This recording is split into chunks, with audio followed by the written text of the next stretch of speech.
İnsan doğulanda niye ağlayır?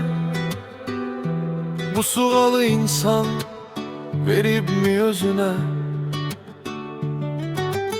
Ömür kitabın təzə varaqlayır. Belki de ona göre yaş gelir gözüne. Dünyanın üzünü hele görmeyi, sevincin görmeyi, kederin görmeyi. Hayat imtihandır hele keçmeyi. Çünkü imtihan təzə başlayır. İnsan ömrü neye benzeyir? Məncə uzaq və yaxın yola, bəlkə də bulutlu göyə bənzəyir. Bulut tək boşalan, qaxdakı dolan. Qəm, kədər, fikir qocaldır səni. Həyat sınağa çəkir, hiss eləyirsən. Yaxşılığın, hörmətin ucaldır səni. Səhv edib onları niyə itirirsən?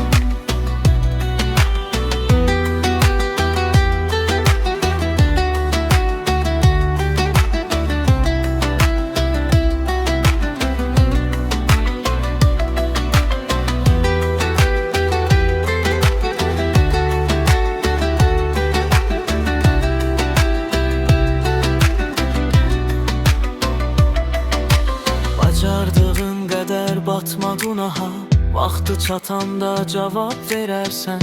Namaz qıl, dua etsən də Allaha. O zaman günahlarını bəlkə silərsən. İnsan istəyir çatsın zamana, amma zaman onu yarıda saxlayır. Bu yol sona çatır, mecbur dayana. Ömür kitabın vaxtı bağlayır. Məncə ona göre insan ağlayır. Məncə uzaq və yaxın yola, bəlkə də bulutlu göyə bənzəyir. Bulut tək boşalan, qaxdakı dolan. Keder, fikir qocaldır səni. Həyat sınağa çəkir, hiss eləyirsən. Yaxşılığın, hörmətin ucaldır səni.